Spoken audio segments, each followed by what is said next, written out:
Senhor Jesus, muito obrigado por esta manhã, muito obrigado pelo presente da Tua Palavra, coisa tão preciosa, ó Deus, algo que o Senhor deu para nós, que cada dia tem algo novo, algo que o Senhor pode vivificar, um presente que sempre se torna novo para nós, Senhor, e também com a Tua presença se torna algo vivo, algo que nós podemos realmente aplicar.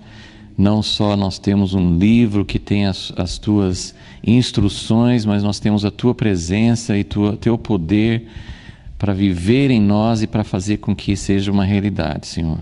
E por isso que nós estamos diante de Ti, Senhor, pedindo a Tua presença para nos revelar e para que isso seja vida em nós. Pedimos em nome de Jesus. Amém. Amém. Precisa falar a referência? 2 Crônicas 26. 2 Crônicas 26. Estamos chegando ao fim desse capítulo, dessa história de Uzias. Na semana passada nós vimos que, como consequência, do versículo 16, como consequência do orgulho, da exaltação do coração, ele foi infiel. Infiel, nós vimos que é uma palavra de aliança. Então ele quebrou o compromisso, ele quebrou a aliança com Deus e entrou no templo do Senhor para queimar incenso no altar de incenso. Então nós falamos um pouco sobre essa transgressão, né, esse grande erro do rei Uzias, que para nós pode não parecer tão grande, porque afinal de contas ele estava procurando oferecer incenso a Deus, não a um Deus falso, não a um outro Deus, mas ele entrou no templo do Senhor para queimar incenso a Deus. Mas isso era algo totalmente proibido, porque havia uma instrução, havia uma norma da divisão entre sacerdotes e reis. Ele, como rei, não poderia ter feito isso, mas principalmente, assim, não só ele fez uma coisa errada, mas também quando ele foi confrontado, versículo 17, o sacerdote Azarias entrou após ele, com ele 80 sacerdotes do Senhor, homens corajosos, porque precisava muita coragem para enfrentar alguém que poderia condená-los à morte. Homens corajosos resistiram ao rei Uzias e lhe disseram: a ti, Uzias, não compete queimar incenso perante o Senhor, mas aos sacerdotes, filhos de Arão, que são consagrados. E isso é um ponto importante. O sacerdote, além de Deus dividir as coisas, né, que ele não queria todo o poder numa pessoa só, e foi essa, com certeza foi essa motivação do rei Uzias. Ele falou assim: eu sou totalmente competente, Deus está me abençoando, eu posso fazer isso também. O que vai me impedir de entrar na presença, dentro do templo e oferecer incenso a Deus? Então ele queria acumular, ele queria ter todo o poder, né, em si mesmo. Ele era o rei, era o administrador, ele também seria o sacerdote, então ele teria tudo em suas próprias mãos. Mas o sacerdote resistiu e falou assim: olha, você não foi consagrado para isso. E a gente talvez continue tocando um pouquinho nesse assunto, mas é um pouco mais difícil aplicar isso para nós, a nova aliança, porque nós entendemos pela nova aliança, pelo Novo Testamento, que, né, como em 1 Pedro, um texto muito citado, todos nós somos sacerdotes, nós somos uma nação de sacerdotes. Então, para nós não faz muito sentido pensar: puxa, Uzias, ele não podia entrar no templo de Deus para oferecer sacrifício a ele, mas nós agora podemos. Hebreus 10, Jesus na sua morte rasgou o véu que separava o santo dos santos, e agora todos nós podemos entrar nesse novo e vivo caminho. Então, para nós é um pouquinho mais difícil aplicar isso, mas isso é Velho Testamento. No Velho Testamento não podia, Deus ficava muito bravo, os filhos de Arão entraram e ofereceram um fogo que Deus não mandou, e Deus fulminou os dois. Então esse tipo de coisa nos causa estranheza, nos causa um pouco de perplexidade, e pensamos, como isso, hoje não tem isso mais, porque Jesus abriu o caminho. E tem muita verdade em tudo isso, mas nós queremos continuar examinando o que aconteceu aqui e por que isso trouxe uma sentença tão pesada da parte de Deus. Uzias não foi fulminado, ele não foi queimado, mas ali, instantaneamente, naquele momento, apareceu lepra. E quando que apareceu lepra nele? No instante, quer dizer, ele já estava fazendo uma coisa errada, mas entrar nesse lugar sagrado não causou isso inicialmente. Ele entrou, não ficou leproso, foi preciso os outros sacerdotes confrontá-lo e dizer, você não pode estar aqui. Foi no segundo momento, e isso é muito importante a gente entender, porque seja como for, Uzias entrou com motivação errada, ele estava com o coração exaltado, ele estava com motivação errada, mas é difícil afirmar isso, mas pelo menos na sequência aqui aparece, aparentemente, se Uzias tivesse falado, tá bom, Azarias, eu não deveria estar aqui, é verdade, eu não posso estar aqui. Se ele tivesse saído, pelo menos pela sequência da história, aparentemente não teria acontecido nada. Mas pelo próprio relato diz o seguinte, versículo 19. Então Uzias, que tinha um incensário na mão para queimar incenso, se indignou. Indignando-se, quer dizer, é muito explícito aqui. Indignando-se, ele contra os sacerdotes, a lepra lhe saiu à testa perante os sacerdotes. Então, aqui fica claro que o primeiro erro foi grave, mas o segundo foi pior. Qual que foi o segundo erro? Não ouvir. E isso é fruto de um coração arrogante. Ele não queria ouvir os sacerdotes, ele não queria ser contrariado, ele não queria ser confrontado. Então, ele se indignou contra os sacerdotes, e a lepra lhe saiu à testa perante os sacerdotes na casa do Senhor, junto ao altar de incenso. Então isso tudo faz parte de um cenário, de um contexto completo, que é de exaltação, arrogância e incapacidade de receber conselho. Ele não ouviu conselho, ele não ouviu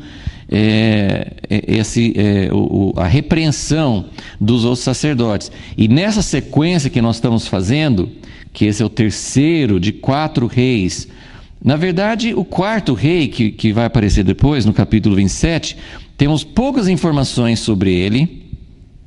Eu estou falando que são 4 porque os 4 foram avaliados da mesma forma. Então temos Joás, Amazias, Uzias e Jotão. Esse quarto rei, que ainda vem, o filho de Uzias, a avaliação dele pelas Escrituras é que ele fez o que era certo como o pai dele.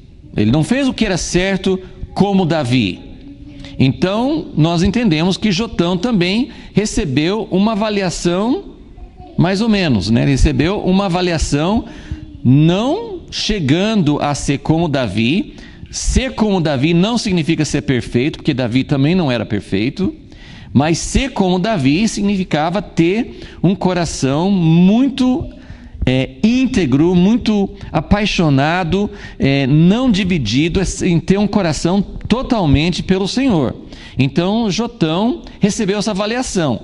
Porém, no relato muito breve, até vocês podem ver aqui, é o capítulo 27 que vem a seguir, que é um capítulo curto. Tem poucas informações sobre Jotão, mas não tem Diferentemente dos outros 3 que vieram antes, Jotão não tem nenhuma coisa negativa sobre ele. Não fala que o povo, Jotão era um rei, que o povo continuava agindo corruptamente, mas não fala que Jotão fez alguma coisa. Fala assim, ele foi como o pai dele, Uzias, esse que nós estamos estudando, mas ele não fez o que Uzias fez, que é entrar presunçosamente na casa de Deus, sem poder. Ele não fez isso. Então ele fez como o pai dele, quer dizer, ele não cometeu o mesmo erro do pai dele, mas por alguma razão que a Bíblia não nos revela, ele não teve uma avaliação tão plena, né? Ele não teve uma avaliação completa. Então, mas voltando, nós estamos falando sobre esses 4 reis que vieram na sequência, todos eles avaliados como fizeram certo, mas não totalmente. Ou no caso desses 3, Joás, Amazias e Uzias, eles começaram bem e terminaram mal. Esse terminar mal, a Bíblia não nos dá direito de falar assim, não, eles foram rejeitados por Deus, perderam a salvação, não. A Bíblia não fala nada disso, mas no percurso deles, na história deles, naquilo que eles apresentaram diante de Deus, o início da história foi bom, mas o fim da história não foi tão bom. E os 3, Joás, Amazias e Uzias, erraram no mesmo ponto.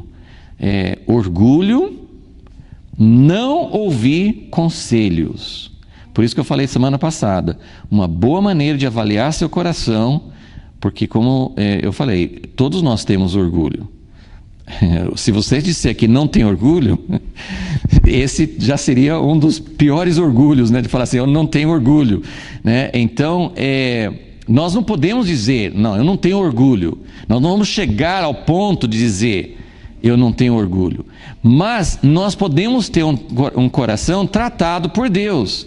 E nós podemos ter um coração que continuamente se volta para Deus e fala assim, Deus, perdoa essa tendência, perdoa essa inclinação, perdoa essa manifestação do meu coração orgulhoso. Então nós podemos continuamente levar isso diante de Deus.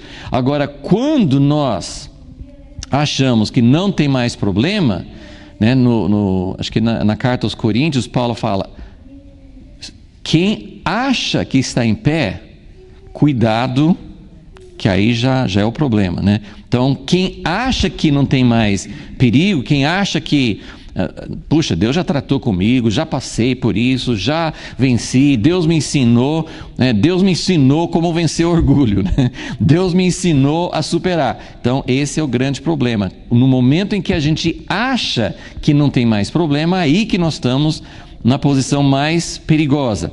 E para avaliar o nosso coração, para avaliar como é que nós estamos nesse processo, como é que nós estamos hoje, porque isso não é uma coisa, você pode adquirir experiência, você pode adquirir capacidade de identificar quando você está com o coração orgulhoso, mas não existe um curso que você tira diploma e que você diz, não, com isso eu não tenho mais problema. E na verdade todos os pecados são assim, né? Usa-se muito aquele método, né, do AA, né, Alcoólatras Anônimos, porque eles ensinam muito assim, é um problema, mas ele é um modelo de todos os problemas. E o que eles ensinam lá é que o indivíduo nunca pode falar, eu não tenho mais problema com bebida. Ele nunca fala isso. É um dos princípios mais básicos que eles aprendem lá. O resto da vida, eles podem ter 20 anos de abstinência. Eles têm que continuamente falar, eu sou um alcoólatra, mas estou sendo guardado pela graça de Deus, né? Deus tem me guardado dia a dia, mas eu tenho muito potencial para cair. Então, esse é o modelo de todas as fraquezas e principalmente do orgulho. Então, todos eles erraram, assim, a maneira da gente avaliar nosso próprio coração é como que nós reagimos quando alguém nos critica. Como que nós reagimos, porque é muito parecido, né? Se alguém chega para você e fala, você está errando, Existe a repreensão, existe o conselho, existe algo que alguém está fazendo por amor. E infelizmente, como todos nós somos imperfeitos, quando você ou outra pessoa vai aconselhar alguém, fala assim, você está errando nisso, a gente pode não fazer de uma forma perfeita, a gente pode fazer num tom de crítica mesmo. Então a repreensão amorosa e a crítica são, né, às vezes é difícil, às vezes é meio misturado. Então, como que você reage à crítica? Ou como você reage à repreensão? São muito parecidos. Então, uma crítica nem sempre é correta. Alguém pode criticar e não ser uma coisa correta. Porém, como que você reage a isso? Então, isso é uma prova, né? Isso é um teste que nós podemos fazer continuamente. Quando nós temos essas situações, podemos olhar isso. Ok, eu só quero terminar essa história.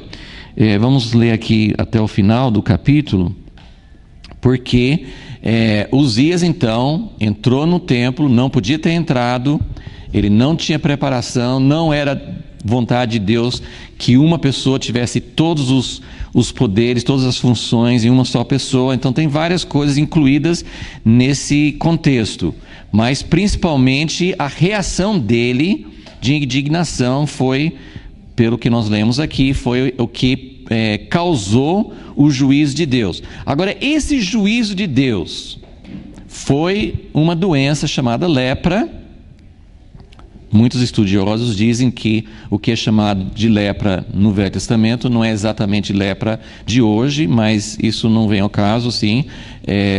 Era uma doença contagiosa, era uma doença muito séria, e era algo que tinha simbolicamente um significado muito profundo, que só vou tocar em algumas coisas hoje, mas era uma coisa que tinha consequências. Só lembrando rapidamente, 2 reis, um bom e outro muito ruim, que também foram julgados por Deus com doenças, não com lepra. Só vou citar rapidamente. O rei Asa, pai de Josafá, um rei que teve um reinado muito positivo, mas no fim ele também, ele foi avaliado muito bem, mas ele também no final da vida dele começou a não depender de Deus. Numa guerra ele buscou outras alianças, o profeta veio e falou sério com ele: você está fazendo uma coisa errada. Asa reagiu mal, não matou o profeta, mas colocou o profeta na cadeia. Então ele reagiu muito mal, ficou indignado com uma repreensão que veio de Deus, e não diz que, não tem uma ligação tão direta, não fala assim, porque ele ficou indignado, ele ficou doente, mas logo na sequência fala que Asa teve uma doença muito séria nos pés, e ele não buscou a Deus, ele buscou os médicos. A lição ali não é que é pecado buscar os médicos, a lição é que ele não buscou a Deus.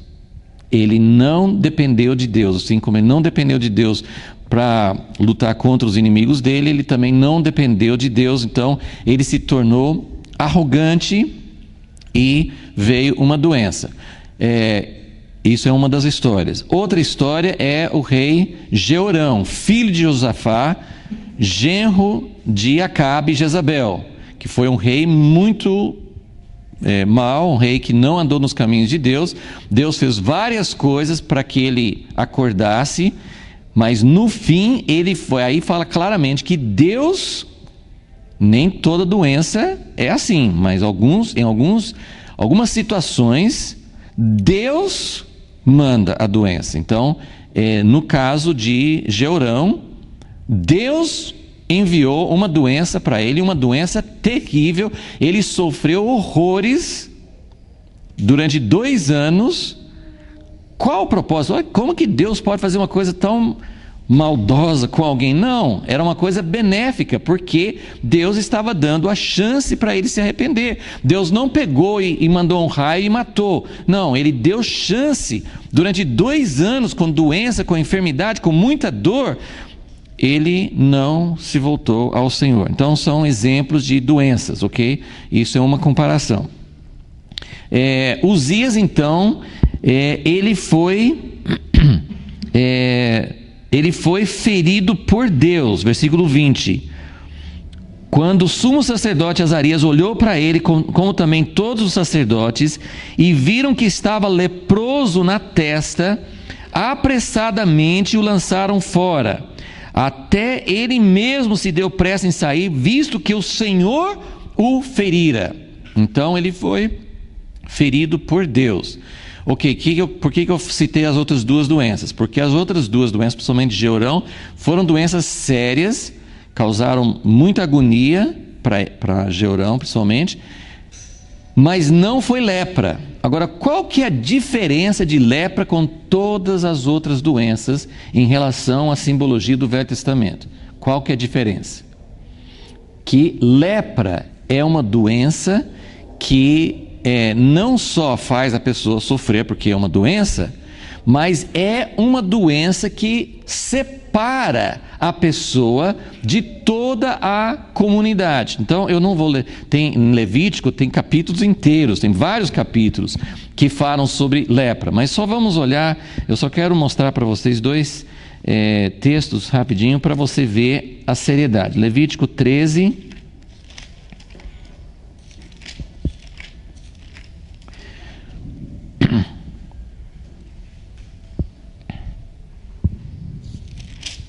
Levítico 13, versículo 46.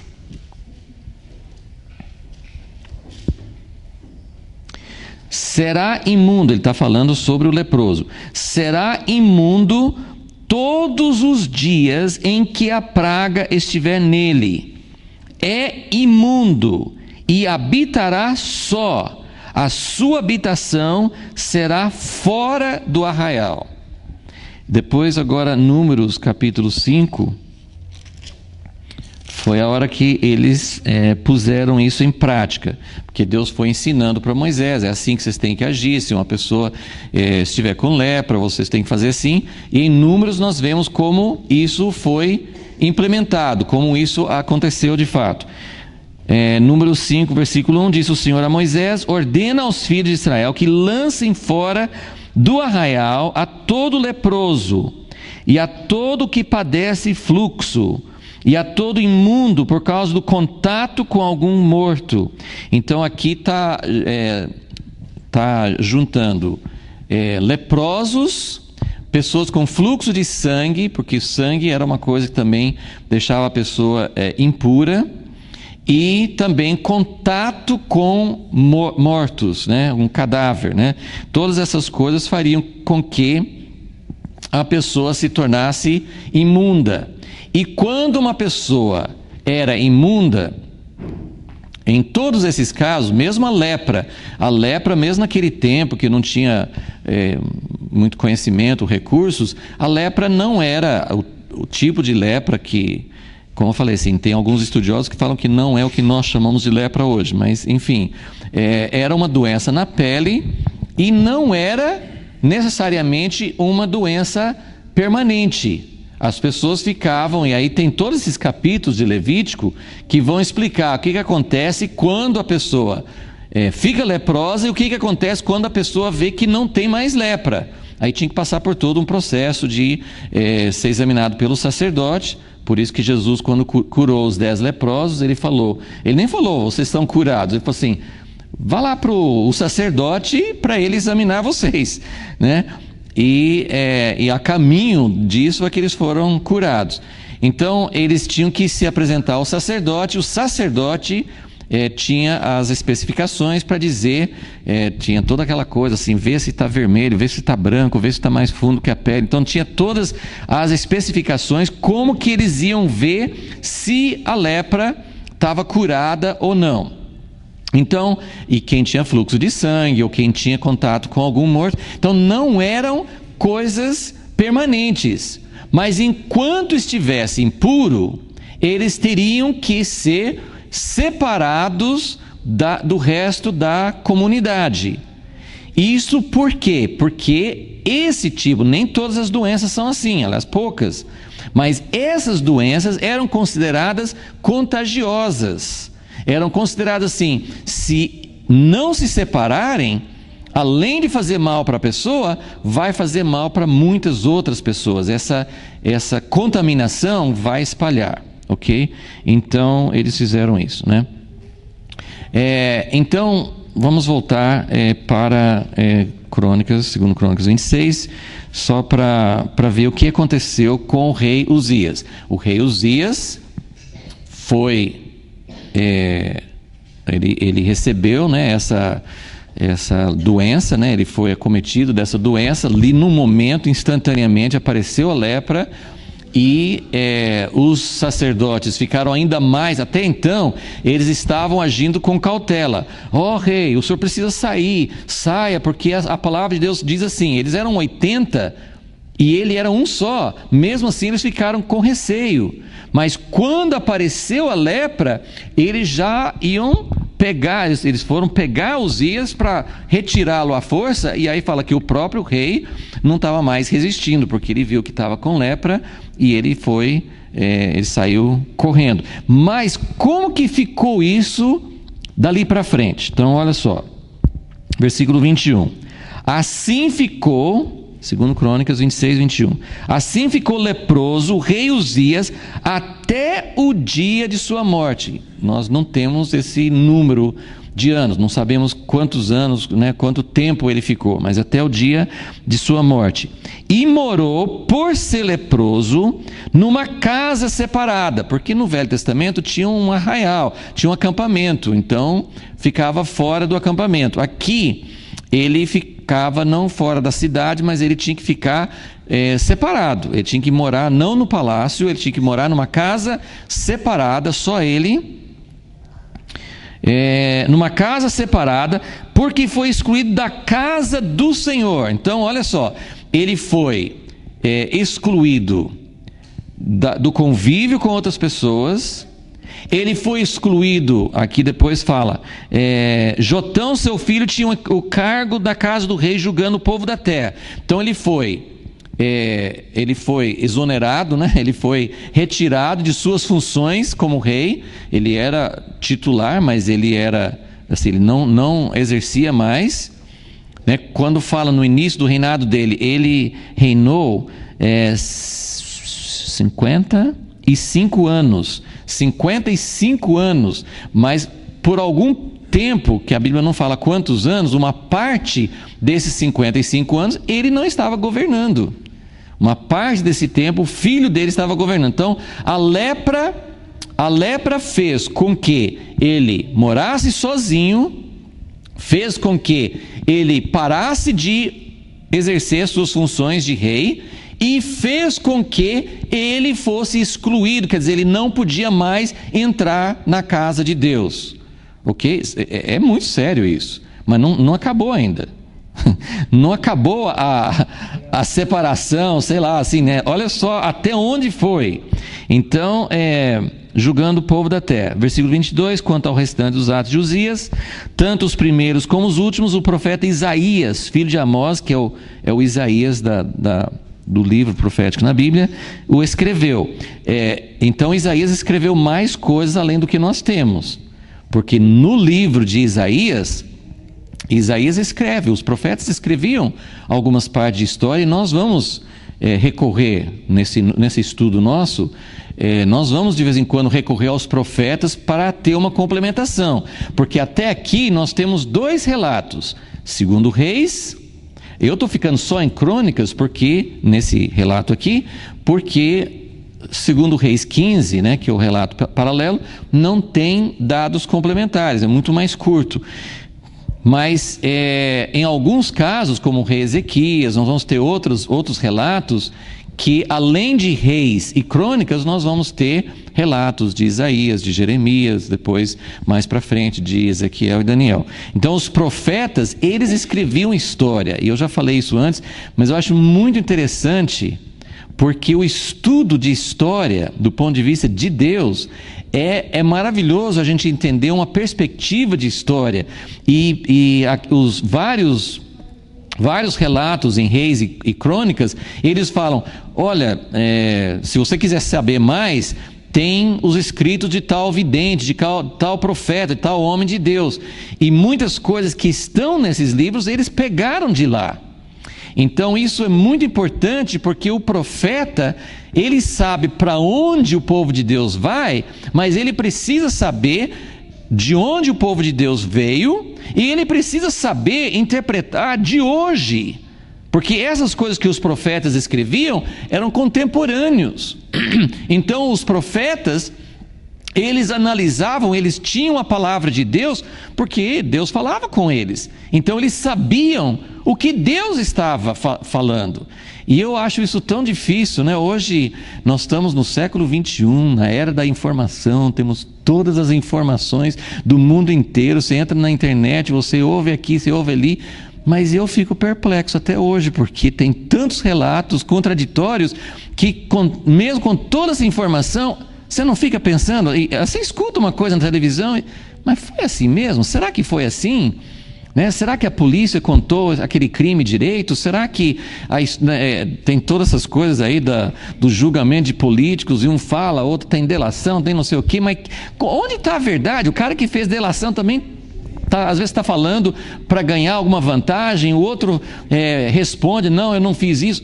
Eu não sei, eu estou falando assim, eu tenho uma sensação de que eu não sei a verdade. Eu não sei o que realmente aconteceu. Você se sente impotente. Como é que eu posso tirar uma avaliação? Como é que eu posso falar assim, poxa, esse cara está errado, mas peraí, falaram certo? Ele falou certo? O outro que acusou falou certo? Então, o profeta falava certo. O profeta tinha uma visão do que realmente estava acontecendo. Deus vê o coração, Deus sabe analisar. Eu sempre acho muito interessante esse fato de que a fonte de fatos históricos eles pegavam com profetas, né? Tinha outras pessoas também, tinham os escribas, tinham os caras que escreviam a história, nem todos eram profetas, mas essa fonte dos profetas é muito interessante. Versículo 23: descansou Uzias com seus pais, e com eles foi sepultado no campo do sepulcro, que era dos reis. Ele não foi, olha, o cadáver dele não podia ficar junto com os outros reis. Ele foi sepultado à parte, no mesmo campo, mas não na mesma sepultura, porque disseram, ele é leproso. Gente, aplicar tudo isso aí é difícil, né? Mas eu estou colocando alguns pensamentos, algumas coisas que... mas Deus pode revelar muito mais o significado disso. Mas já falamos em outras aulas sobre lepra como figura do pecado. O pecado é uma coisa muito que contamina, que separa. Mas, como eu falei, lepra era algo diferente. Então eu fico sempre perguntando. Tinha várias doenças. Todas as doenças podem representar o pecado. Mas a lepra era um pecado muito sério, porque fazia com que a pessoa sofresse tudo isso. E o que eu penso sobre essa questão de ser sepultado? Isso significa que a memória dele... Porque o que vale realmente a sepultura? É onde as pessoas vão olhar, né? É a memória que continua depois, é o legado, né? E eles faziam isso. Às vezes um descendente de Davi, que não acontecia com todos, mas com alguns reis, o povo, alguém lá, não sei quem que fazia essa avaliação, assim, esse rei não merece ser sepultado junto com todos os descendentes de Davi. Às vezes eles colocavam numa outra sepultura. Então, quando alguém fosse olhar, quando alguém fosse visitar a sepultura, seria a memória. Esse rei não está junto com os outros. Então, Uzias, apesar de ter sido um rei bom, mas essa memória da lepra, esse legado, essa memória dele continuou. Então, nós temos isso na história. Infelizmente, nós temos exemplos. E eu acho, sim, que não vale a pena a gente tentar pensar em algum rei, algum exemplo específico, não só no Velho Testamento, nós temos isso em épocas recentes. Na verdade, o século XX foi um século, né, recente, né? Foi um século em que Deus levantou grandes homens de Deus, houve ministérios fortes, houve milagres, houve coisas assim. Eu acredito que nunca houve um século, porque você pensa em outras épocas da história, às vezes tinha uma ou duas ou três figuras importantes. No século XX foram muitos. Você pode citar muitos homens de Deus, muitas pessoas foram grandemente usadas por Deus, mas muitos deles, eu diria a maioria do século XX, aconteceu como esses reis que nós estamos falando. Eles começaram bem, foram pessoas, você pode estudar qualquer história tem o livro A Igreja do Século XX, né, que está na nossa editora, tem um outro livro chamado Generais de Deus, fala de pessoas que foram poderosamente usadas por Deus e a maioria terminou mal, né?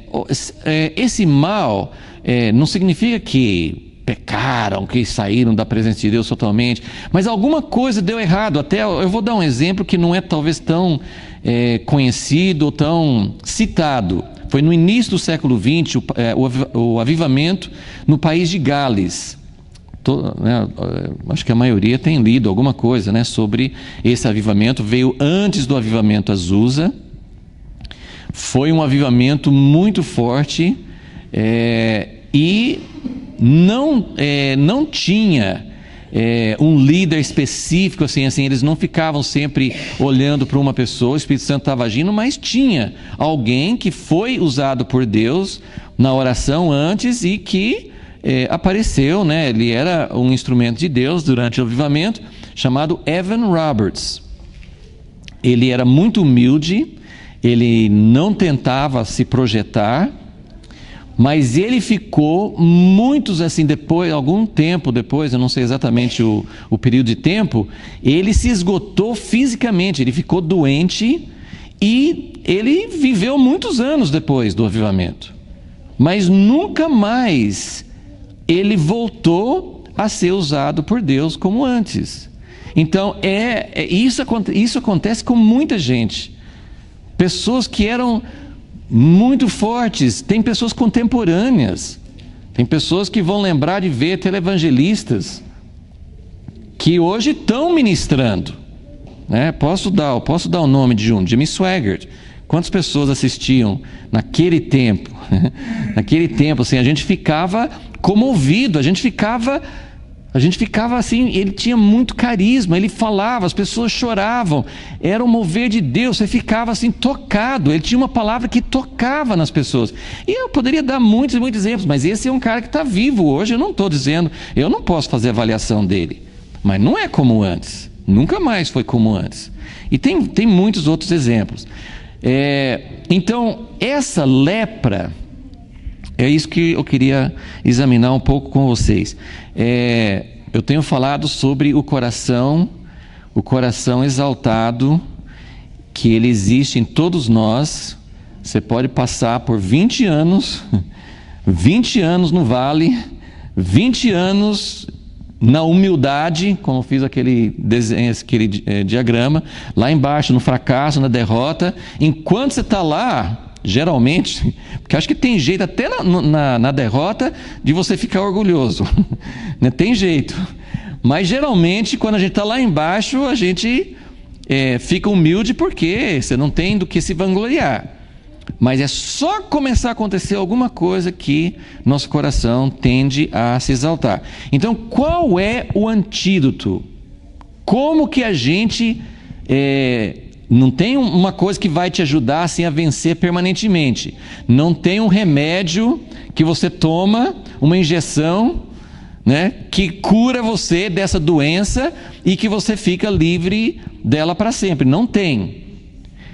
Mas existe um antídoto, e é isso que eu quero olhar, assim, pelo menos seria uma das coisas que a Bíblia fala.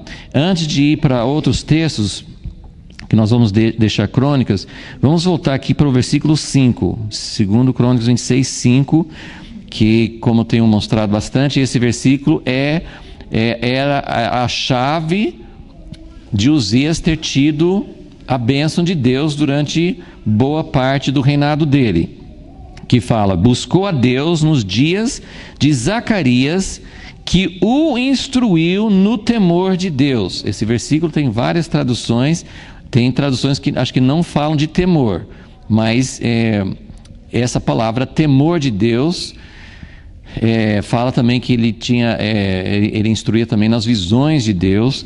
Mas essa palavra temor que eu queria falar com vocês nesta manhã, que eu considero como o grande antídoto contra o orgulho, é o temor de Deus.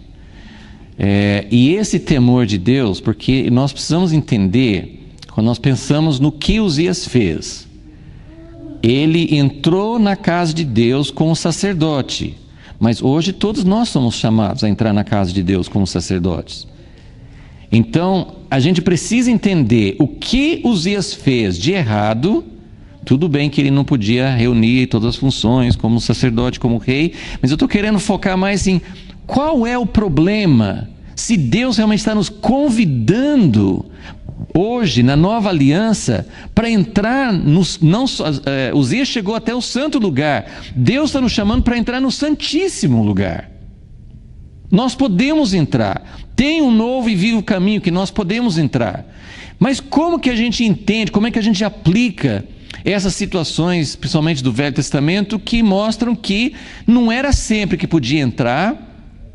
Algo mudou em relação a isso, mas nós precisamos continuar entendendo o que define o equilíbrio certo entre a pessoa não ser uma pessoa apática. Ai Deus, eu não vou entrar, eu não sou digno, eu jamais posso entrar na tua presença. Isso não é o que Deus quer. Deus quer que a gente receba a santificação, que a gente receba o que Jesus fez. Jesus morreu para a gente poder entrar no Santo dos Santos, e eu vou ficar de fora? Eu vou ficar falando assim, não posso entrar? Não, eu preciso entrar. Mas então, como que eu posso fugir do pecado de Uzias? Como que eu posso deixar de entrar do jeito errado? Porque continua na nova aliança tendo um jeito errado de entrar na presença de Deus. Então, eu acredito que a chave está aqui. Versículo 5, olha, mais uma vez. Uzias buscou a Deus nos dias de Zacarias, que o instruiu no temor de Deus. Enquanto buscou o Senhor, Deus o fez prosperar. Então, enquanto Uzias permaneceu no temor de Deus, ele foi protegido, ele não fez o que não deveria fazer. Mas a partir do momento que ele se exaltou, ele perdeu o temor de Deus. Então, são vários aspectos, eu não sei se eu vou conseguir passar para vocês, mas primeiro eu vou falar, nós vamos ler algumas coisas sobre o temor de Deus. Acho que todo mundo já deve ter lido, deve ter ouvido alguma mensagem sobre o temor de Deus. A Bíblia fala sobre o temor de Deus no Velho Testamento, principalmente no livro de Provérbios, fala muito sobre o temor de Deus. Lembra daquele versículo? Né? O princípio da sabedoria é o temor de Deus. Então, isso fala, acho que em 3 ou 4 textos no Velho Testamento. E a Bíblia fala sobre isso no Novo Testamento. Mas como que a gente distingue entre temor de Deus e medo? Porque em 1 João fala que o perfeito amor lança fora todo medo.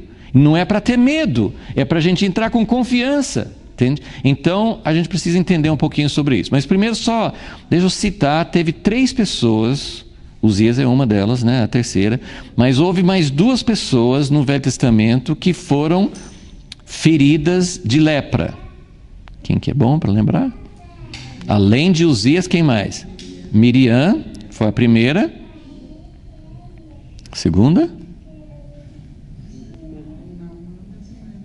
Não Naamã, você está quente. Está chegando perto. Naamã já era leproso, né? Mas quem foi? Geazi, né? O servo de Eliseu, porque nós não sabemos como é que Naamã ficou doente, mas ele já tinha lepra. Mas eu estou falando assim, 3 pessoas que foram feridas, que Deus colocou lepra, né? Então é isso que eu quero saber, que Uzias é uma delas, né? Uzias foi ferido, né? Deus mandou a lepra para ele. Então, a gente não vai ter tempo de ler essas passagens, mas eu só queria fazer uma lembrança. Pode ter outros significados, mas eu vou sugerir uma. Vamos pensar nas 3 histórias, ok? Rapidinho. Miriam, agora lembramos de Miriam, mas qual foi o pecado dela? O que ela fez de errado? Por que... Oi? Ela falou junto com Arão, né? E Arão escapou só porque ele tinha a unção do sacerdócio, sei lá, né? Assim, discriminação, né? Mas tudo bem, né? Foi junto com Arão, né? Miriam e Arão foram juntos e foram falar contra Moisés. E falaram o seguinte, está em Números 12, né? Se vocês quiserem anotar. Números 12, eles chegaram e falaram assim: Moisés, você está se exaltando, você está se colocando como tal, Deus não falou só com você. Eles estavam contra a posição de Moisés, estavam querendo dizer: Moisés, você não devia estar exercendo esse tipo de autoridade, né? Deus falou com a gente também. Aí Moisés, o que Moisés fez? O que Moisés sempre fazia quando alguém vinha falar assim contra ele? É isso que a gente precisa saber. Como que a gente reage à crítica? Essa crítica não era de Deus, mas Moisés, é nesse contexto que a Bíblia fala, né? E eu acredito que não foi Moisés escreveu os 5 livros, mas esse versículo não foi escrito por ele. Se foi escrito por ele, ele já perdeu o galardão, né? Porque está escrito lá que Moisés era o homem mais manso da face da terra.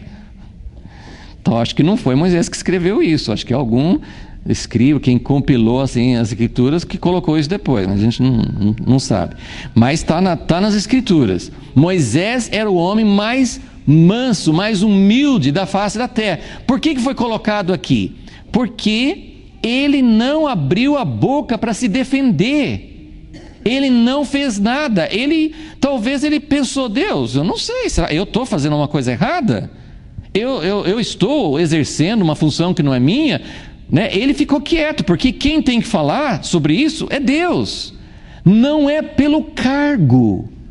Não é pelo cargo. Eles fizeram uma acusação, eles foram rebeldes, eles fizeram uma coisa errada, mas não é o cargo. Quando o próprio Deus veio para responder a acusação, Deus não falou assim: ele foi nomeado chefe geral do povo de Deus. Não, ele não falou isso. O que Deus falou para justificar que eles não deveriam ter falado contra ele? Deus falou assim: se eu falar com um profeta, eu falo em sonhos, eu falo em visões, mas não é assim com meu servo Moisés. Eu falo com ele face a face, eu falo com ele sem figuras de linguagem, eu falo com ele abertamente. Então, o diferencial de Moisés não era o cargo. O diferencial de Moisés era o fato dele ouvir de Deus. Então a autoridade de Moisés não era a autoridade dele. A autoridade de Moisés era o fato de que Deus falava com ele. E a gente poderia simplesmente colocar uma observação: se a partir de hoje, que isso acontece com esses homens de Deus, pode acontecer com qualquer pessoa que é usado por Deus, a partir de hoje Moisés não ouve mais de Deus, ele tem essa autoridade? Não tem mais.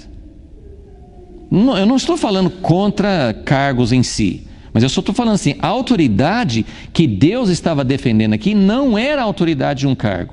A autoridade que Deus defendeu foi de realmente dizer que ele era diferente porque Deus falava com ele. Então eles não podiam falar: Deus fala com todo mundo. Não, era diferente, né? Tinha uma autoridade da voz de Deus. Mas o ponto onde eu quero chegar no final Deus falou assim: por que vocês não tiveram temor de falar contra Moisés. Não por causa de Moisés, mas por causa da voz de Deus, da palavra de Deus que era para ele.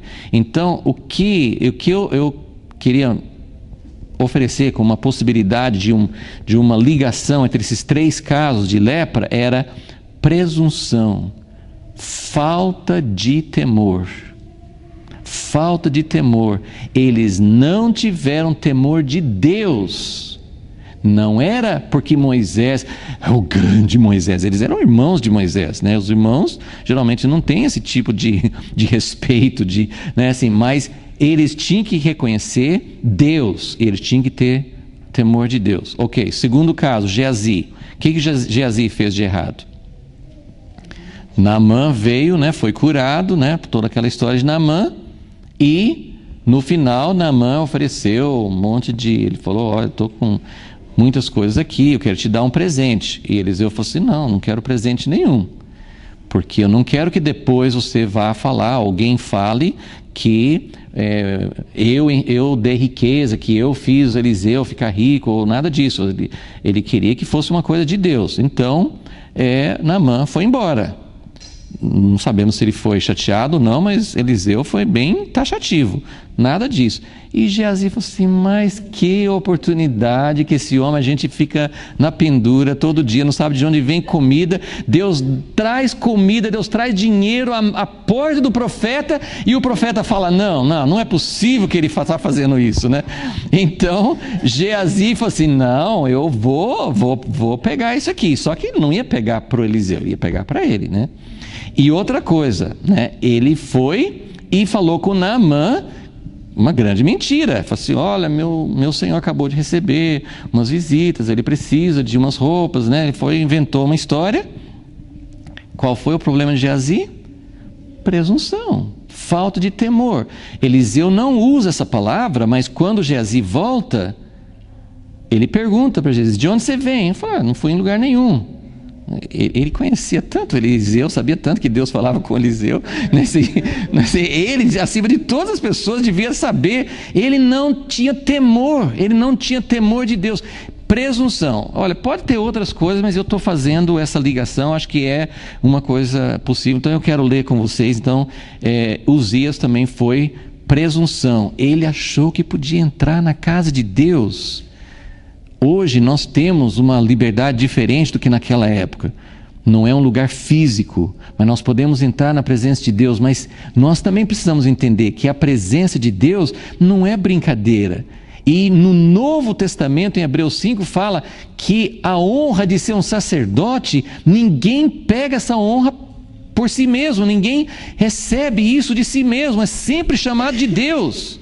Então, eu tenho direito pelo sangue de Jesus de entrar pelo novo e vivo caminho, de entrar no Santo dos Santos, mas meus irmãos, eu quero dizer que a maioria das vezes que nós cantamos e batemos palma e pulamos dizendo que nós estamos no Santo dos Santos, nós não estamos no Santo dos Santos, porque se estivéssemos, talvez ia acontecer alguma coisa drástica, porque nós temos direito, nós temos o sangue de Jesus, só que nós também não estamos fazendo o que os sacerdotes falaram, você tem que ser consagrado. Essa consagração na nova aliança não é que você tem que ficar 40 dias, 40 anos se consagrando, mas é preciso ter consagração, é preciso ter a purificação, ok? Então, bem rápido, eu vou ler alguns textos sobre o temor de Deus, porque o temor de Deus nos guarda. E isso também eu sei que é uma coisa intangível. Como é que eu sei se eu tenho o temor de Deus? Eu vou falar só uma coisa também antes de ler esses versículos, para a gente não ficar... É muito fácil ir de um extremo para outro, mas em Hebreus 5, também não vou abrir, porque vai tomar mais tempo, mas em Hebreus 5, versículo 7, também tem diferença de tradução, mas a palavra tem esse significado. Fala que Jesus, nos dias da sua carne, com grande clamor, que é no jardim do Getsêmani, ele foi ouvido por causa, algumas traduções falam por causa da sua piedade. Gente, eu tenho preconceito contra algumas palavras, né? Algumas traduções de palavras, né? Quando você vê assim, beneficência, benignidade, a gente aprendeu que recede, então eu fico meio bronqueado assim, com palavras que a gente lê e parece que são sem sabor, sabe assim? Bondade, beneficência, não é que são palavras ruins. Se você for olhar, é uma palavra que tem significado. Mas para nós, às vezes é uma palavra que não tem sabor. Então, se a gente falar ágape em vez de amor, a gente está entendendo que essa palavra amor, que também perdeu muito sentido, tem uma palavra forte, que é a ágape. Esse é o amor verdadeiro. Tem recede, que é uma palavra que tem conteúdo, né?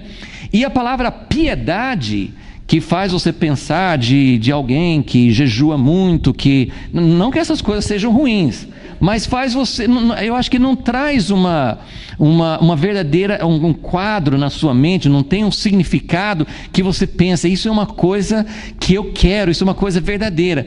Piedade, a outra palavra fala temor, ou então reverência. Jesus foi ouvido por causa do temor. Jesus tinha temor, Jesus é filho de Deus.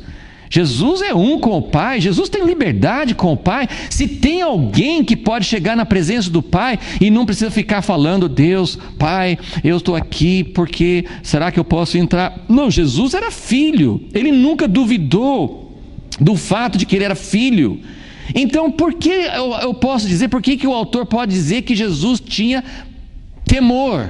Por que Jesus, como filho, mesmo sendo homem, por que ele tinha que ter reverência?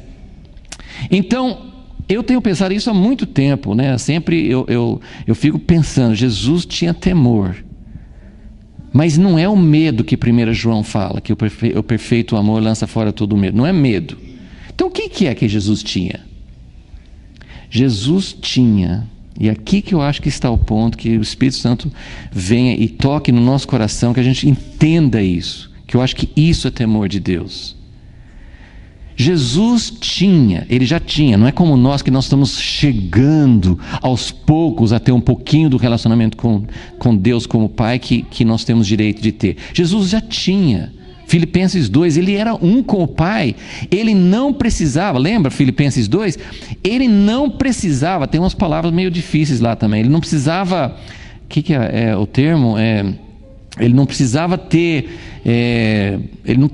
apego, mas tem uma outra palavra no texto, geralmente em português, que usa, que também é difícil da gente aplicar. Mas Jesus, ele não precisava ficar apegado à posição. Nós queremos uma posição e a gente não quer perder. Jesus já tinha posição. Jesus veio para a terra não em busca de uma posição. Jesus já tinha a posição de igualdade com Deus, de filho de Deus, de plena liberdade na presença de Deus, e não era uma coisa que causasse esse medo. Jesus tinha liberdade com o Pai, Jesus tinha amor perfeito com o Pai, mas Jesus tinha algo muito precioso. Quando eu penso no que Jesus sofreu por nós, quando eu penso no que ele falou, quando ele falou na cruz, Deus meu, por que me abandonaste? A gente não tem condições de avaliar o que Jesus estava falando. Quando você pensa que Deus te abandonou, você pode pensar em alguma coisa que você tinha um pouquinho melhor antes, mas você nunca experimentou o que Jesus tinha. Porque o que Jesus tinha, o que Jesus tem eternamente com o Pai, é uma coisa tão maravilhosa, que é o maior presente de Deus para nós, é nós sermos introduzidos na mesma relação de amor que existe entre o Pai e o Filho. Jesus já tinha isso, mas Jesus perdeu por tomar o nosso lugar. Ele perdeu a coisa mais preciosa. Jesus podia falar com Satanás sem pestanejar. Satanás oferece todos os reinos do mundo. Jesus não está nem aí. Ele veio para pegar todos os reinos do mundo. Deus quer todos os reinos do mundo. Não é que é uma coisa que não interessa para Deus. Mas Jesus podia falar sim, mesmo assim, isso não me interessa. Porque o que interessa para mim é comunhão com o Pai. Eu não posso perder. Então, a única coisa que eu posso pensar assim, para dar uma ideia, é você ter em suas mãos um tesouro. O que poderia ser? Um vaso muito, muito bonito, mas que quebra e que vale milhões. Uma obra de arte, ou mesmo que não seja uma coisa que possa quebrar, Se você tem em seu bolso, no seu bolso não cabe, né? Se você tem, sei lá, na sua casa, em algum lugar, um diamante que vale milhões, você não tem medo de perder? Você não teria medo de perder aquilo? Se você está carregando um vaso que tem um valor enorme pelo valor dele ou pela beleza, sei lá, você não carrega aquilo, você não guarda, você não pensa o que vai acontecer, você não fica preocupado, será que eu guardei num lugar onde não vai ter nenhum perigo? Então, o nosso relacionamento com Deus é tão precioso que nós temos temor como Jesus de perder. Isso é temor de Deus. Isso é temor de Deus. Por que um casal que verdadeiramente ama um ao outro não quer ser infiel um ao outro? Porque o que eles têm é maravilhoso, você não quer perder. Então aquilo vale muito mais. Tem tentação, tem desejo de experimentar algum prazer, tem alguma coisa que pode oferecer alguma coisa? Tem, mas ele não vale a pena em relação àquilo que é mais valioso, o temor de Deus. Então, eu quero que nós vamos ler alguns textos rapidinhos em Provérbios, eu quero que vocês pensem sobre isso.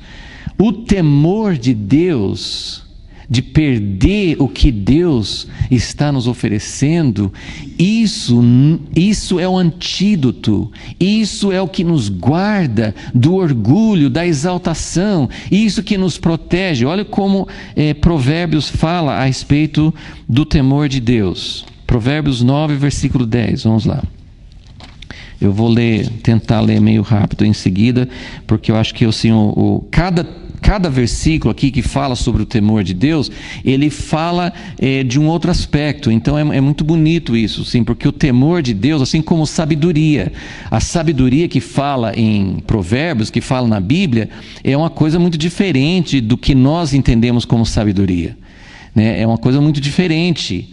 Então, o que é sabedoria para Deus? O que é uma pessoa sábia? Uma pessoa sábia pode não ter treinamento, pode não ter feito muitos cursos, pode não ter muitos conhecimentos, mas sabedoria é uma coisa preciosa, uma coisa muito... e são interligados, né? Provérbios 9, 10. O temor do Senhor é o princípio da sabedoria, e o conhecimento do santo é prudência. Então, isso fala assim, o temor de Deus vai me levar a conhecer, ao conhecimento de Deus, porque os provérbios, os salmos, eles usam muito assim, o paralelismo. Acho que todo mundo já viu isso, né? Assim, que ele fala mais ou menos a mesma coisa em duas frases, né? Então, o temor do Senhor é o princípio da sabedoria e o conhecimento do santo. Então, o temor do Senhor e o conhecimento do santo são muito interligados. Capítulo 14, versículo 27. Provérbios 14, 27. O temor do Senhor é uma fonte de vida para desviar o homem dos laços da morte. Então, você percebe assim, o temor do Senhor é algo que nos protege. E justamente, não é só assim, por isso que eu acho importante entender que temor do Senhor não é medo. Não é o medo do que Deus pode fazer. Isso, a Bíblia está cheia disso. Deus tem ciúme, Deus é fogo consumidor. Então tem consequências, tem isso também. Mas eu acho que não é isso que nos guarda, e não era isso que Jesus estava com medo de perder. A gente não consegue imaginar assim, Jesus, porque a pergunta é: o que teria acontecido com Jesus se ele não tivesse ido à cruz? O que teria acontecido com ele? Eu não sei responder essa pergunta, mas em João, acho que capítulo 10, ele fala assim: eu vou voluntariamente. Isso significa que ele não era obrigado a ir. Ele não deixaria de ser filho. Não dá para a gente entender um filho que não obedece. Jesus é o filho perfeito. Então, essa equação, sabe assim, aquelas equações matemáticas que tem até um símbolozinho assim, né? Tem tal divisão, dividir um número por zero. Não dá para dividir um número por zero. Então, você tem que colocar um símbolo lá, que não existe, né? Então, não existe essa possibilidade de Jesus não fazer a vontade do Pai, porque Ele é o Filho perfeito. Não tem como, não dá para você imaginar Ele não obedecendo. Mas o que Ele deixa claro que Ele não, Filipenses 2, Ele não era obrigado a vir para a terra para ser Filho de Deus. Ele já tinha. Então, o que eu estou querendo dizer? Que o temor de Deus não é medo do inferno. Temor de Deus não é medo de Deus me castigar, de Deus colocar lepra. Assim, esse não é o temor de Deus. O temor de Deus é algo que me impede de fazer essas coisas.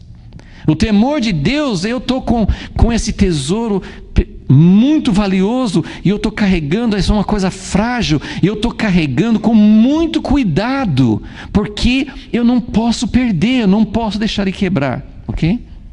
Então, esse é o temor do Senhor, que é uma fonte de vida. Capítulo 15, versículo 31.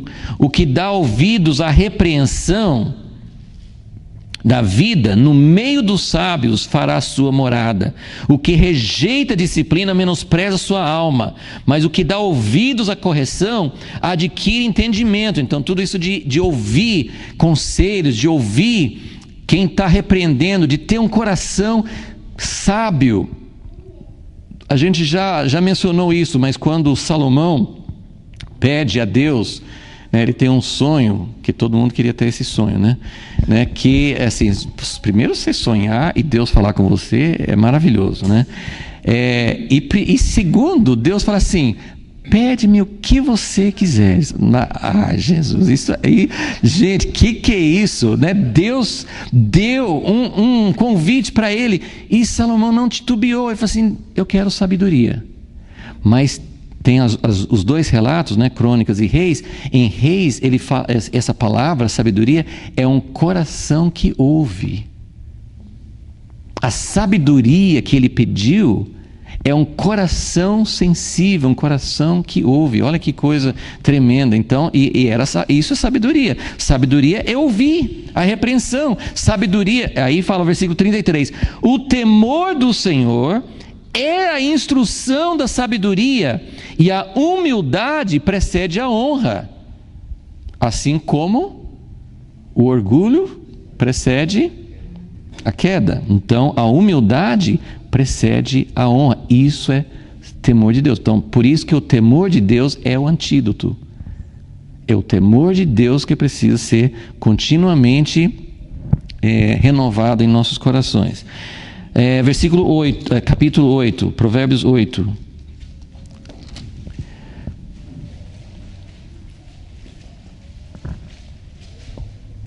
Versículo 13. O temor do Senhor é odiar o mal. Odeio, isso é Deus falando, odeio o orgulho, a arrogância, o mau caminho e a boca perversa. Gente, olha, como isso precisa entrar dentro do nosso coração. O que é uma boca perversa? É uma boca que fala palavrão? Eu acho que aqui não. Eu acho que a boca perversa está ligado a um coração altivo. E o que o coração altivo faz? Critica os outros. Então, se nós somos cheios de crítica dos outros, que quando você critica alguém, você supõe-se que você não esteja cometendo o mesmo erro, senão por que você está criticando, né? Então, quando você critica alguém, você está dizendo: ele faz uma coisa errada que eu não faço. Isso é orgulho. Então, essa é uma boca perversa. Então, Deus odeia essas coisas, e o temor do Senhor é odiar o mal. O temor do Senhor é odiar essa coisa. Quando a gente consegue ver a arrogância do nosso próprio coração, é desolador, é uma decepção enorme você conseguir ver a si mesmo, porque nosso coração tem muito disso, né? Ok, agora eu vou só... Acabou o meu tempo, né? Vamos para Isaías capítulo 6, um texto que todo mundo conhece. Agora que a gente está estudando o contexto histórico, a gente tem condições de entender um aspecto. Logicamente eu não vou ficar falando muito sobre essa visão de Isaías, mas Isaías 6, lembra que em Crônicas já falou que Isaías, não nesses escritos que nós temos, Isaías não relatou, no livro de Isaías aqui, a gente não tem nenhum relato de Isaías sobre Uzias. Nós só temos essa menção. Tem menção no capítulo 1 que fala: Isaías profetizou nos dias de Uzias, etc. Né? Cita Uzias no primeiro capítulo. E esses capítulos, geralmente, né, os livros dos profetas, geralmente não estão em ordem cronológica. Não dá para saber, eu não sei se algum estudioso fez alguma pesquisa mais aprofundada, porque Isaías fala no capítulo 1, ele fala assim: essas são as palavras de Isaías que profetizou nos dias de Uzias, etc, dos outros reis. Mas aqui parece que foi o chamado de Uzias, no capítulo 6. Pela história aqui, parece que é o chamado dele. E quando que Isaías foi chamado? Eu não sei se foi o chamado ou não, mas pelo menos assim, se Isaías já tinha profetizado antes, então aqui no capítulo 6 ele teve uma experiência muito forte. Versículo 1, 6:1: no ano em que morreu o rei Uzias. Será por que ele falou sobre o ano em que morreu o rei Uzias? Tudo bem, ele falou porque era uma data histórica. Às vezes eles não dão nenhuma referência histórica, mas às vezes os profetas colocam: isso aconteceu em tal ano, para você poder identificar. Mas é muito interessante o que acontece aqui. Vocês conhecem essa história, isso aqui é muito citado, muito pregado. Mas qual a relação desse chamado de Isaías com o que aconteceu com Uzias? Pense um pouquinho antes de ler. Qual a relação? O rei Uzias foi ferido de lepra e ficou leproso. Eu não sei, a Bíblia não me dá nenhuma autoridade para falar. Será que Uzias poderia ter ficado livre da lepra se ele tivesse se arrependido? Não sei, isso aí é pura especulação, não tem como saber. Ele ficou leproso até o dia de sua morte. Eu sempre, por outros textos, pelos caminhos de Deus, eu sempre vejo que Deus permite essas coisas para que a gente se arrependa. Então, é possível, não posso afirmar, é possível que Uzias não tenha se arrependido, não sei. Mas ele ficou leproso até a morte e até o cadáver dele foi separado, ok? E no ano em que Uzias morreu,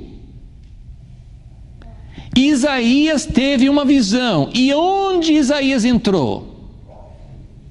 O que aconteceu nessa visão? Exatamente o que Uzias tentou fazer e fez da maneira errada. Porque Uzias queria entrar no templo. Isaías está entrando no santuário celestial. Ele está entrando onde Deus está sentado no trono. Então aqui você já tem um contraste. Uzias pegou o incensário, mas ele não estava preparado. Será que Isaías estava preparado? Não estava. Ele não estava preparado. Por que eu falo isso? Ele viu os serafins, clamavam, etc. Versículo 5. O que aconteceu? O que Isaías fala? Gente, se você lembra do que o leproso tinha que fazer, o que o leproso tinha que fazer mesmo? Ele tinha que ir para fora do arraial, ele tinha que cobrir a boca, e ele tinha que falar o quê? Imundo, né? Ele tinha que falar assim, se alguém viesse assim, ele tinha que falar de longe: imundo, imundo, não chegue perto de mim, eu sou um imundo. É isso que Isaías está falando. Versículo 5: ai de mim, que vou perecendo, porque sou imundo. Eu sou imundo. Gente, é muito interessante isso. No ano em que Uzias morreu, Deus deu uma experiência para Isaías para mostrar: você pode entrar na presença de Deus. Isso aqui, Isaías é um tipo de um precursor. Ele está entrando, como na nova aliança nós podemos entrar. Mas ele está entrando quando ele vê a glória de Deus. Talvez ele não tivesse essa motivação errada de Uzias, né? Ele estava preparado porque ele não estava ali por orgulho, por presunção, né? Nesse sentido, sim. Mas ele também é imundo. É isso que eu queria mostrar. Deus não está falando, o caminho do Santo dos Santos está aberto, pode entrar de qualquer jeito, eu não ligo com imundícia. Deus não está falando isso. Porque quando Isaías entra aqui, espiritualmente, nessa visão, ele tem a mesma sensação: eu sou imundo, eu não poderia estar aqui. E aí vem o serafim e toca os lábios dele e purifica com fogo do altar, porque você não pode entrar na presença de Deus sem ser queimado. Tá? Então, era isso, né, que eu queria mostrar. Tem muitos textos do Novo Testamento que também falam a respeito de temor de Deus, mas assim, eu acho que só lembrando, não sei se a gente volta nisso semana que vem ou não, só para vocês lembrarem, só uma aplicação do Novo Testamento. Em 1 Coríntios 5, tem uma pessoa dentro da igreja de Corinto, só queria dar esse exemplo antes de terminar, para também fazer essa relação com a lepra. Em 1 Coríntios 5, fala de um homem na igreja de Corinto que cometeu um ato de imoralidade. E segundo Paulo, uma coisa que nem entre os gentios, entre pessoas que não conheciam a Deus, era absurdo, né, o que esse homem fez. Ok? E Paulo fala muito claro, fala assim: olha, vocês têm que se separar.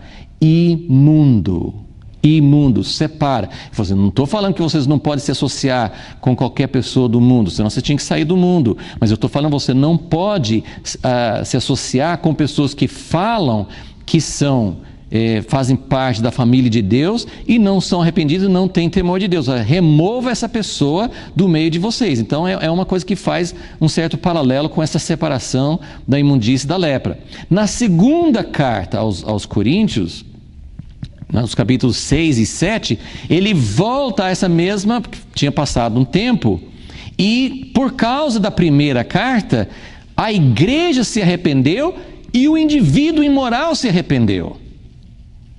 Mas ele continua falando no capítulo 6, nós precisamos sair de Babilônia. Ele usa aquele texto assim: saia dela, povo meu, porque a gente tem que sair desse coração imundo e se santificar no temor de Deus. E depois ele fala: mas houve arrependimento. Então a lepra no Novo Testamento é curável. A lepra pode ser curada. Essa lepra do pecado pode ser curada. Então eu queria mostrar, no Novo Testamento existe a necessidade de identificar um pecado sério que pode contaminar outros e talvez até se separar das pessoas. E olha, é um assunto muito, muito complexo, não teria nem condições de tocar nisso, mas existe a necessidade no Novo Testamento também de identificar pecado. Tem disciplina, mas eu acho que é mais de Deus. Tem pessoas, eu já falei assim, tem pessoas que foram usadas por Deus, mas permanecem sobre essas pessoas o estigma da lepra. Então isso é possível ser curado, é possível. Mas é possível a pessoa não se arrepender e esse estigma, né, essa separação, essa coisa que não permite que a pessoa volte a realmente ser usada por Deus, pode acontecer. Então, tudo isso aí faz parte da aplicação dessas verdades. Mas, lembrando essas coisas, temor de Deus é temor de perder algo muito precioso, que é a nossa comunhão com Deus, e a lepra pode ser curada. Mas não vamos entrar na presença de Deus com presunção, sem entender a santidade e a seriedade do que significa estar na presença de Deus. Pai, nós colocamos a Tua palavra, está aqui, Senhor, nós estamos procurando entender, aplicar, relacionar essas histórias com as Tuas verdades, com aquilo que o Senhor mostrou para nós na antiga aliança e na nova aliança. Queremos entender os Teus caminhos, Senhor. Não queremos ter o medo que nos afasta de Ti. Queremos ter o temor do Senhor, que mostra o quanto que nós valorizamos aquilo que o Senhor já fez e aquilo que o Senhor quer fazer. Porque não há nada que possa se comparar com aquilo que o Senhor está propondo para nós, que nós pudéssemos fazer parte da Tua casa, que pudéssemos estar na Tua presença, que pudéssemos estar diante do trono como Isaías, que pudéssemos estar ali em plena comunhão contigo, Senhor. Mas, ó Deus, que no nosso coração nós possamos realmente usar esse antídoto, que nós possamos ter o nosso coração tratado, que possamos ter o verdadeiro temor de Ti, que vai tratar, que vai agir contra o orgulho do nosso coração e vai nos afastar das coisas que nos afastam de Ti, Senhor. Em nome de Jesus, nós pedimos e Te agradecemos por tão grande salvação e por tão grande convite. Em nome de Jesus. Amém.